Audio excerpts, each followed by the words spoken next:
Hello and welcome back to The Second Messiah. On the previous episode of The Second Messiah, we saw the start of a project to move forces north through Italia, garrisoning the northern end of the peninsula in order to defend against the Huns who were beginning their attacks in the area. The Egican forces attacked a thinly defended settlement back over in Africa, but our forces inside were able to hold them off by defending choke points and killing the enemy's general beneath a tower. Roderick was then able to chase down the survivors of the battle and finish them off, ending their invasion, despite the fact he was constantly being harassed by agents and having his movement points stolen. Egica, who had been planning to move west in Africa, was unfortunately wounded and had to be replaced by a temporary officer while we waited for him to come back, so that delayed that project. But one project that was still ongoing was the attack on Palma, the island stronghold of the Italians, being led by Widimir, who laid siege to the settlement. We then saw the beginning of bubonic plague spreading through Africa, causing major problems, and that plague is going to spread all over the place pretty damn soon.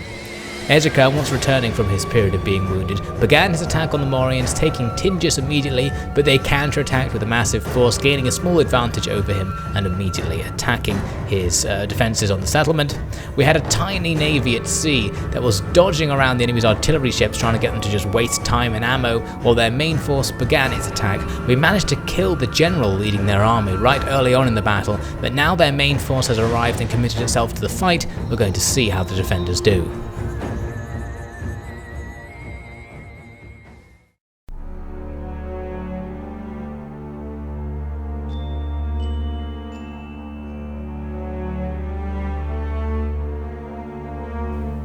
The Lord shall give us all we need.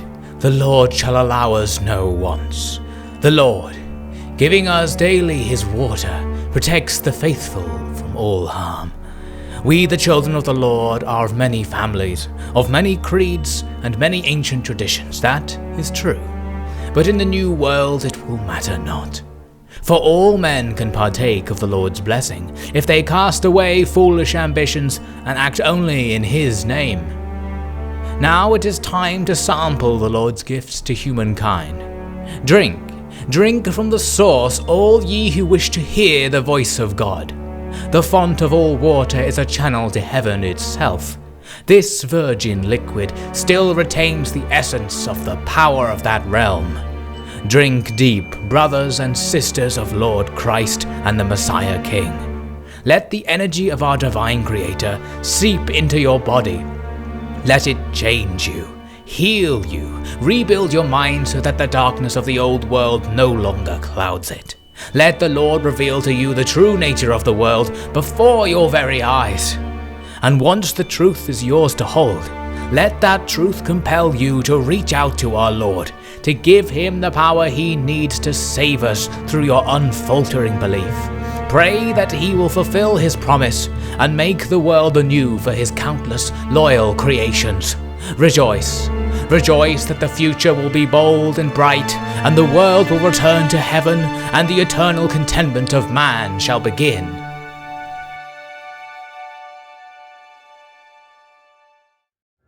The battle at Tingis continues. The enemy have just landed more forces behind my lines. Previously they landed slingers behind my defensive position. Now they're bringing in actual heavy infantry. So I'm pushing out reserves of my own infantry, Gothic warband, charging out to meet the enemy. And my powerful charge and high attack values will allow this small enemy unit to be defeated very quickly. Their morale won't hold up against the warband. So I can take these guys out, and the plan for the warband is to go and join the fighting on the front line, because I don't think the enemy are going to land any more infantry. You can see the cavalry there rushing in to finish them off, and some slingers landed earlier were defeated by my tower.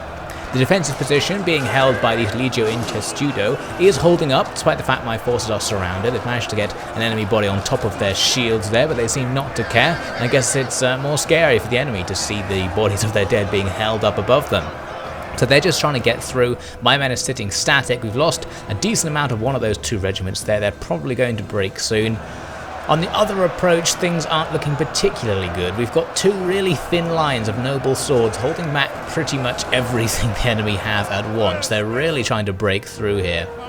Now back on the other front, the Legio did break, but my Gothic warband were ready to plug the gap. They throw javelins at the advancing enemy, and then rush in to fight with them again. So now I've got this relatively fresh unit that's going to be able to fight with the enemy's spears who are already tired, having been taking ages trying to get through those Legio. And my Gothic warband are going to do very well in this situation. The enemy spears go down quite fast, and it's actually inflicting a morale shock on the enemy. You can see these guys are starting to waver as their leading units break. They turn around, the men behind them don't like the look of this either. My warband will just keep pushing forwards, and very soon we're actually going to drive out all the guys on this approach, so the enemy's attack here will fail, meaning that's going to free up more forces for me to pull around to try and stop their other attack where they've just got a huge blob of troops. The other advantage it gives me, of course, is the ability to move out of the town, and I'm going to use the Gothic warband to do just that. Firstly, I wanted to just chase down some of the routing troops, but it would be quite good for me to get some troops outside of the town because the enemy has onagers out there and lots of archers who are going to be firing in at my defenders and taking them out. So I might as well try and chase them off with the warband, although those warband are going to take a lot of casualties because the enemy will just skirmish with them and keep firing at them. At the other approach, the enemy are now actually starting to break through. Some of their Legio are coming round the side of my line, which has been pushed back, and they're able to make a cheeky rear attack on these Falksmen, but they decide to call it off at the last second. The Falksmen are already really damaged though because the enemy's archers have been focusing on them, so I'm getting them out of the way and pulling infantry from the other approach to try and plug gaps there. The problem I'm going to have now defending these static positions is that the enemy have successfully moved up all of their onagers. They've got 8 onager pieces to fire at me with, so I need to try and distract them. I've got my Gothic warband charging across the field at them, but for whatever reason they didn't pay attention to them. They were more interested in firing at my cavalry. Not so bad, at least they're not firing at my static defences, but these cavalry are going to be vital in my strategy. I need them to drive off all of the other enemy archers that the Gothic warband can't reach in order to improve my chances holding my positions. So they're chasing 2 units of archers. They take hits from the onagers, but they keep going, so they're doing their job, and the line is now somewhat holding, although my 2 noble swordsman units are almost defeated by just losing all of their men, no matter what their morale does. So it seems the enemy are going to break through here. Now you can see the enemy's artillery ships actually came and landed, having wasted all their ammo as we saw in the previous episode, firing at some Comitatensis spears they had as bait. So those landed crew were no match for the Falksmen, who simply moved back to wipe them out. So that's one of the enemy's key units gone, with their ammunition wasted. Back out with the onagers, one of my units of warband has managed to successfully drive the crew off one of the sets of 4, but enemy archers were taking them out the whole time, so there's barely any of my troops left alive. I ordered my warband, who unfortunately were exhausted at this point, to just chase those archers all away from the battlefield, basically just losing that unit of warband because they're going to be so far away I'm not going to be able to use them from now on. The enemy are now successfully getting through my noble swords, the few survivors there, routing off the field. I've got the Legio from the other front, the surviving Legio that is, to come over and start holding. Not going to help really, so I have to set up a new line. I've got 2 units of spears in reserve, so I can do just that, setting up a shield wall around the corner so that when the enemy advance, they're going to have to go through those spears. Unfortunately, the enemy's archers were raining fire on them, but this allows my cavalry here to hit them from behind whilst they were distracted firing, so we're going to wipe them out pretty soon. So the enemy's ranged advantage is gradually declining here. They've still, though, got this other unit of onagers, and this unit decided it was actually going to target the key position where those spears are together in a tight formation. Any hits they get are pretty much guaranteed to do a lot of damage. The first couple of boulders coming down miss, luckily, then they get a massive hit hitting both of the units at once, spreading blood all over the ground. Not looking good, but the actual fight itself is looking good. The enemy's exhausted spears aren't going to be able to get through this fresh line, so I'm willing to hold here as long as the onagers don't do too much damage. Your worship, Prince Egica reports that he's surrounded at Tingis and under close siege by the Maurians. And does he send for our aid? No, your worship. He just said to let you know, and that he will return for Easter Mass with his wife. Sounds like it's all under control.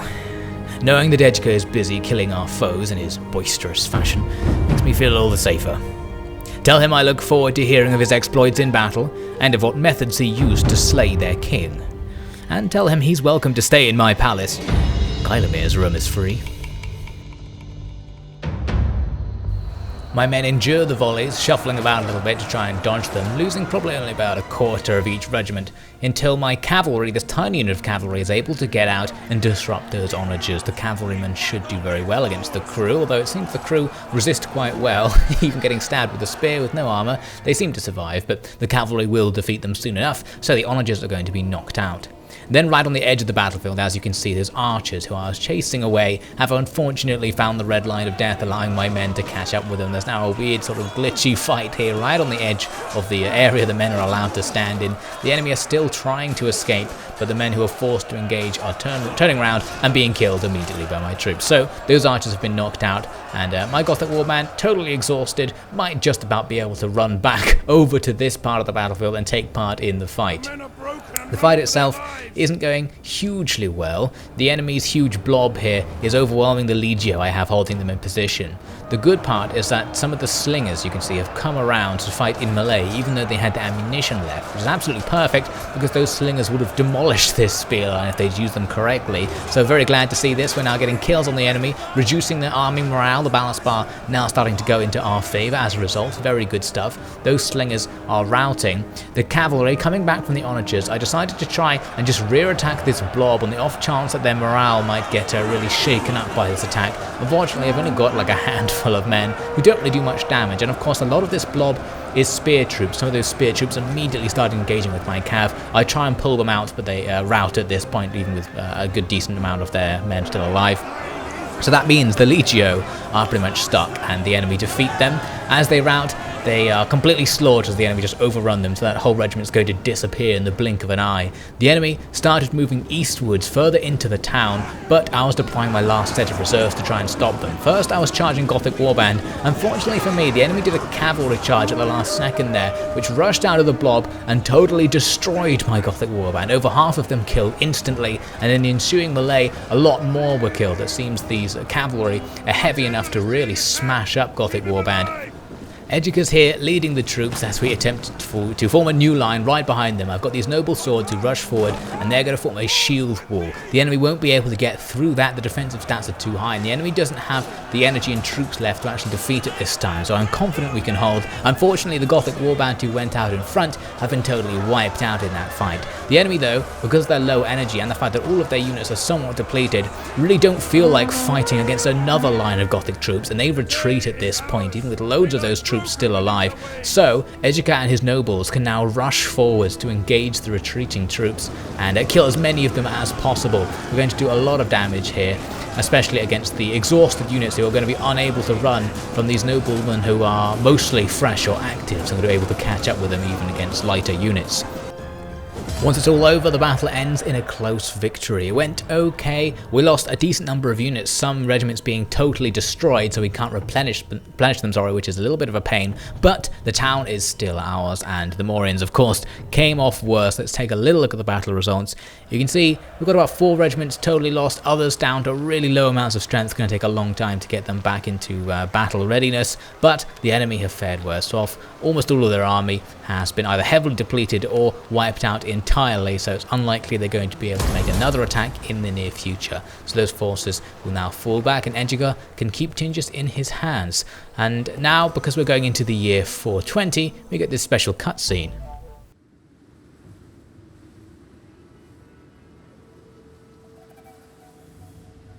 Darkness and despair. The shadow chased the sun ever southward.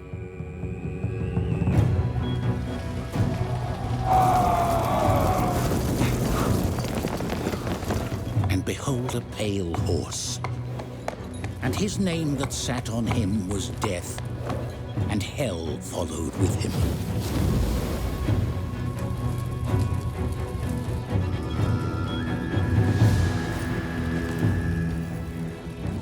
His wrath would engulf the world, and he delighted in watching it burn.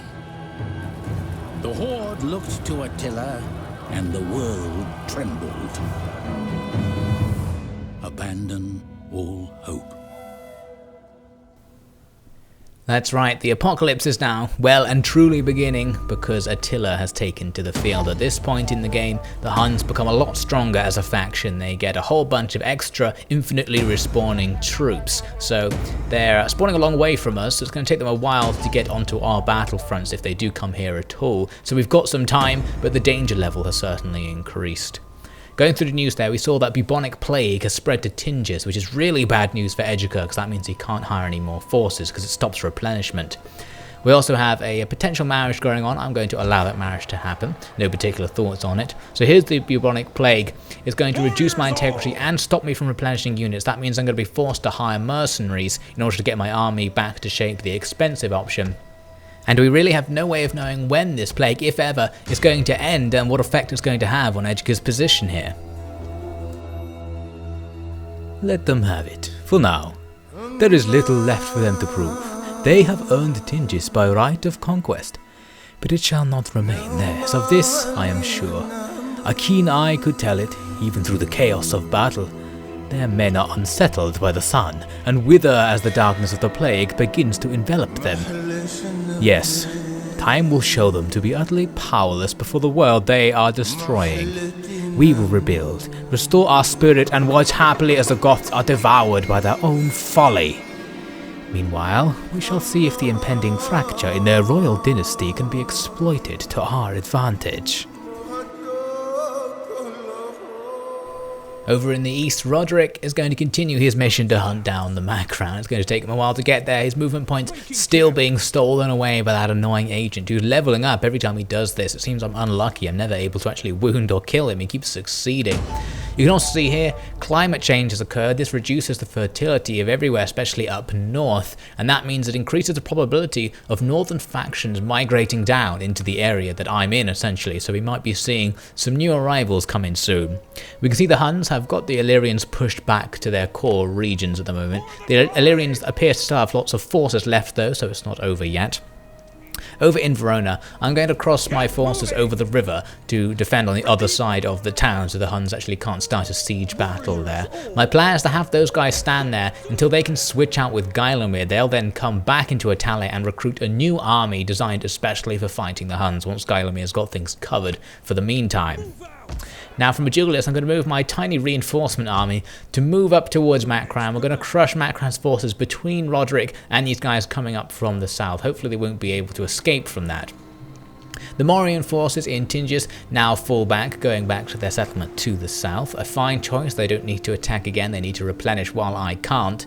And then the Makran forces decide to meet my move by attacking my smaller army to the south with its own. Now this is actually pretty good for me. This is going to be a chance to lock down the enemy into a battle that I think I can win. The balance bout's in my favour, and the enemy has a cavalry heavy army. Since I'm going to be able to defend against cavalry quite easily, especially as the defender in the battle, I think the balance of power is actually even more in my favour than it said there, though curiously in the battle itself the enemy have the advantage, but we'll soon see about that. So they're advancing across this totally open bit of terrain, a perfect little tournament style map really, ready for defence against cavalry. There's no tricks anyone could pull. I'm just going to stand there and put up a formation that can resist the enemy. So my men form up in testudos and shield walls, ready to stop the enemy from advancing. This buffs up all of their defence against cavalry, means the formation can't be moved when it's hit by a cavalry advance. So basically, it's perfect for receiving cavalry, and the enemy indeed oblige. Their cavalry come out in front of their army, racing ahead of the rest of their troops to come and attack these anti-cavalry formations, essentially. So they're going to be in trouble very rapidly. They won't be able to get through. Annoyingly, they attacked my swords rather than my spears, but my spears, of course, can fold in and attack them from behind now, making things even worse for the enemy. This one unit which didn't commit is having a little bit of a dance with my spear. I'm just going to try to stop them from going around the flank. Meanwhile, my hurlers are attacking the enemy's skirmishers and infantry behind the line and already doing damage. We managed to lock the enemy's cavalry down with my spears here, so we've got a combat that will go in our favour, and to make things easier for myself, I've got my own unit of cavalry which is going to start flanking around. In the centre, the enemy's cavalry have basically been defeated now by my legio, who very successfully held them off despite not being an anti-cavalry unit really. So we got rid of them, the hurlers also cutting them down as they tried to escape. Same thing happening to the enemy's skirmishers. Those skirmishers could do damage to my disruptive formation right now, but the bombardment from my hurlers routs them and drives them away. We still have the enemy's heavy cavalry general to deal with though. These guys will be a bit harder to kill. Even spearmen won't do very well against these heavy melee cav, but these comitatensis spears are going to try. They're going to rush in and try and engage with the enemy. What I did actually was put them into testudo just as they advanced, so although they didn't form a testudo, the ability was active, which might mean their stats are being buffed. They had this one unit which for some reason wasn't routing. It was just 2 guys. I didn't even notice them. What they were doing was just gradually fighting with my hurlers and stopping them from firing and even killing some of them, which was a little bit annoying. I was surprised that those 2 men didn't rout. You can see eventually I sent the general and nobles forward to try and kill them and just get rid of them, and that was easy enough. So the enemy's general is now falling back. He's taking a lot of casualties to my hurlers, which is great. The hurlers are able to pierce the heavy armor of these troops, and they're not moving particularly fast or in their attempts to escape. So the enemy's attackers basically failed. Their cavalry out here on the flank being killed as well by my own cavalry. So this is going to allow me to basically put everything against their 2 remaining units, the Javelineers back from routing and their general also at low strength. I'm forming a line at first, a battle line, thinking they might countercharge me. My hurlers then throw stones out to force the enemy to move. The Javelineers rout and the general does very sensibly the same thing. Straight after, I chase them down a little bit. I can kill those Javelineers with my cavalry, so it's worth getting rid of them. The general will escape, but we'll see what happens back on the campaign map. It's a heroic victory for this little army. Easy peasy, we've wiped out that raiding force and saved Roderick from having to chase it all over Africa. The peace of the 100,000 families of the Nile has been renewed. Defeated at sea, defeated at our walls, defeated in the field, our enemies can find no theatre in which the strength of we Aryan Goths can be overcome. It is no wonder, really. And now, if noble Prince Egica is able to subdue the futile thrashing of the Maurian kingdom, God's mission will be fulfilled. Soon the count of his believers will outweigh all others, and he will cultivate from our faith the power he needs to bring our salvation. O Lord, smile upon us as through our sheer strength of will we have achieved that which none of your other children could. Let it be we who are chosen for your blessings above all else. Quite an easy victory there. Very handy that the Makran forces pretty much allowed us to kill them in this fight. A heroic victory in which we've defeated almost all of the army. 1 unit of cavalry got away with a few survivors, and so the army itself is able to escape, but we'll be able to chase them down pretty soon. Roderick can now come down to Berenice and garrison the town, meaning that's now totally safe, that area. And it means that our army coming up from the south can basically chase the remaining tiny unit of cavalry, which now has a general attached to it as well somehow. Fortunately for me, they flee right up to where Roderick is, and this is actually ideal because I can now engage them in battle. Roderick reinforces, meaning the balance bar is super far in our favour, and the enemy's navy reinforces, including the enemy's king, which is absolutely perfect. So we're able to defeat both of these armies at once with a quick auto-resolve. I thought I'd be chasing those guys around forever, but now that they've allowed me to kill them, things have gone suddenly a lot better. So both of those armies were defeated in that battle. Makran have finally been cleared out of Africa, except for that little agent over there, but hopefully he'll leave at this point. Now way over in Iberia, I've got one of my Amalrics looking around to see what was going on, see if there's anything threatening up here. We discover that for some reason the Picts have set up a colony here in central Iberia, and a lot of the rest of the place is controlled by Hispania, an emergent faction, an offshoot of Rome. Now for Egica in Tingis, I'm not regenerating any troops because of the plague, and that's going to be a problem because a lot of my regiments there are damaged. While my enemies, the Maurians, they are going to be regenerating troops, and I'm more than 1 turn's march away from them, so I can't sort of suddenly attack and stop them from doing that. A little bit inconvenient. What I decided to do was have Egica just fortify outside of the town. I want to stay outside to reduce the chance of him catching plague from the locals. In Italia, Guilherme has now arrived in order to take up his responsibility defending the northern end of our territories here, or specifically defending the Illyrian town from the Huns who are doing their thing nearby. I'm going to pull back my other army who are going to go back and refit, as I mentioned earlier. We can see the Huns are still having fun with the Illyrians. The Illyrians, though, have like 2 or 3 stacks worth of troops available. They just don't have anything defending the nearest city to the Huns, which is really under threat there. Now as I moved into the next turn, the Italians, who you might remember I am besieging here at Palma, decided to sally out in a naval battle, and because only my ships get involved, it's really not in my favour, so my ships leave, and I thought this meant they were now going to sally out and fight Vidimir in the field, but they didn't. They just wanted to get rid of my ships, which is a good idea for them because it increases the length of the siege, but it doesn't stop me from just putting them straight back, so I'm not sure what they were really thinking. Now we see there's been a rebellion over near Tingis. That's going to make matters even worse for Egica, who now has to worry about the quickly regenerated full Maurian stack down there and the rebels behind him, and of course he is not gaining any troops. What I needed to do was disband some of his forces and start hiring all the mercenaries I could so that the army is at least close to maximum strength when we face a battle. I'm going to allow the rebels to build up troops for now and perhaps attack them next time. So what I'm going to do with this second army I've got here in Italia is get rid of loads of the Germanic troops and start putting in troops more suitable for fighting the Huns. That means archers, guys who can use fire arrows, especially effective against cavalry, and combatensis spears. You can see they have pretty much the same stats as Germanic spearmen, but they can form a testudo, extra effective when facing onslaughts of missile fire, so we're going to use those instead of the Germanic troops for that army. So as I mentioned, I can just move those ships back to resume the siege of Palma. The balance bar still hasn't really shifted in our favour. I was hoping it might get a bit easier to make this assault, but the enemy have actually lost troops from attrition over time, and they're very close to running out of supplies as well, so I'll just leave that going and see what happens. In the end-10 sequence, we see Huns shifting about. It's not clear what they're actually doing. It's possible they're waiting for all their reinforcements to come over from the east, led by Attila. Now, the Abkhasian forces offer me peace, which is quite useful. At least they're accepting they've been defeated in the war. I really would have loved it if they'd been my tributary state, but I think it's unlikely. I accept peace, might as well avoid the chance of them invading again. The Italians repeat their move. They're going to keep sallying out against this ship. It seems they've got wise to what I'm doing here, so I'm not going to be able to keep a naval siege going on.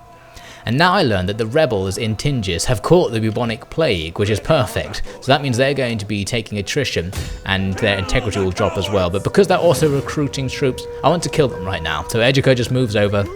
He's got a huge advantage on the balance bar, even though the enemy's force isn't all that bad. So we're just going to slaughter them. The rebellion's over, and we've got 2 turns worth of public order increase. But as you can see from the mysterious green cloud appearing on the screen, whilst my men were in contact, presumably fighting with those rebel forces, they also got bubonic plague, which is awful. So although we got rid of those rebels, we're now going to start taking attrition. This army, not only is it not regenerating, but it's going to be taking attrition over time. We're going to get weaker and weaker, and so is the town, and the Maurians are getting stronger and stronger. This little situation is starting to actually look quite bad.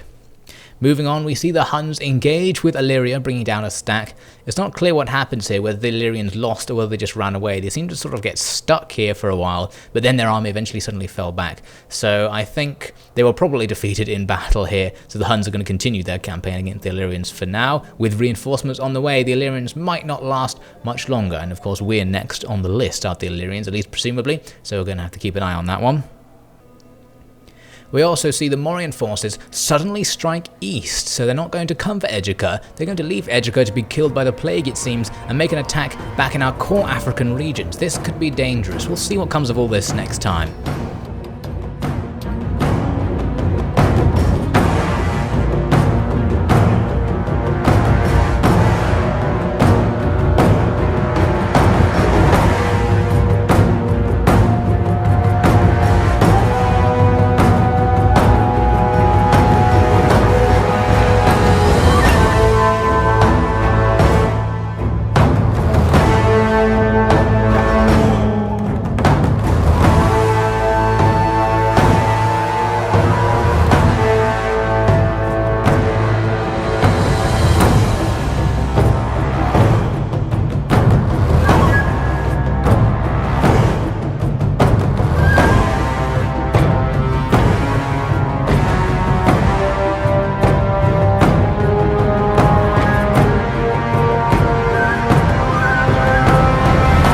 For now, we'll be attempting to rescue Egica as his situation deteriorates even further in the next episode of The Second Messiah.